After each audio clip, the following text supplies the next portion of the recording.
Hi there, and welcome to the Projects Distilled YouTube channel where we talk about all things project management. I am glad that you're here.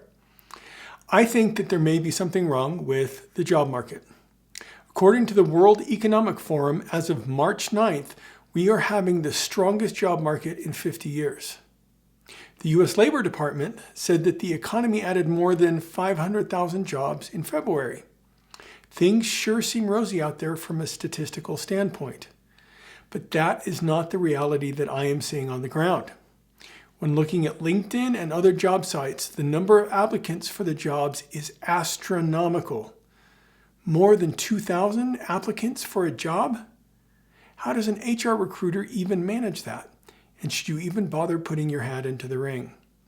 The rest of this video explores in more detail what I'm seeing in the job market and what you can do to stand out from the very crowded playing field.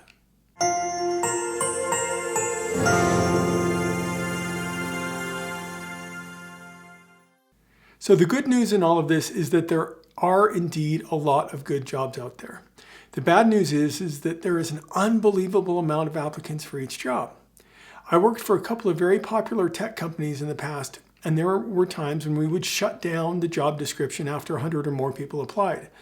But what is happening today with these numbers that are 20x what I thought was crazy just a few years ago? I think a few things are coming into play that at least partially explain what is happening. Number one, I'm definitely seeing a lot of the remote jobs getting more applicants.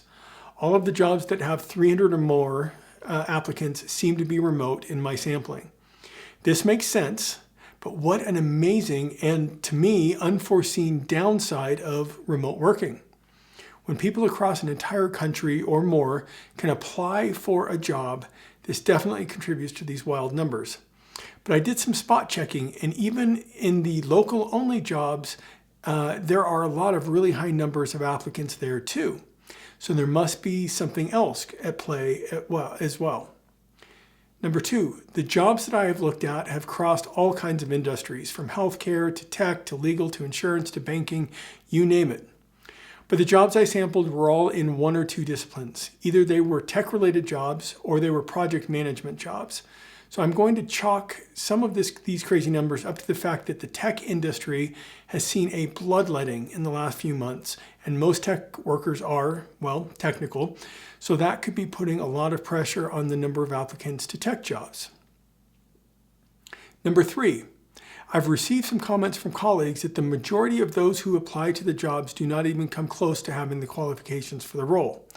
While I have personally sorted through a lot of really bad resumes for my roles, this proportion of unqualified to qualified candidates seems unusually high.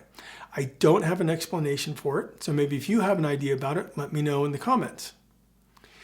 So there may be legitimate reasons that these numbers are so high, but that does not make it any easier for those of us who are looking for these types of jobs. So what do you do?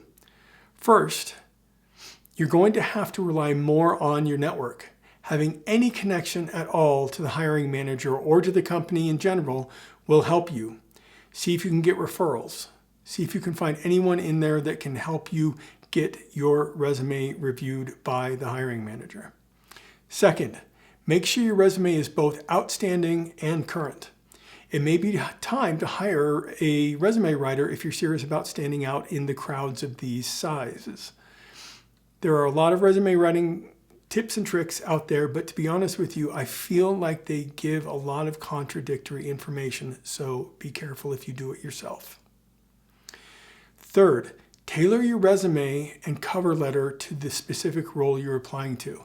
Yes, that takes a lot of extra time, but you will need to stand out to the screener in the 10 seconds that they take to scan your resume. If they don't see why you should be hired in the first 10 seconds, there will be no follow-up.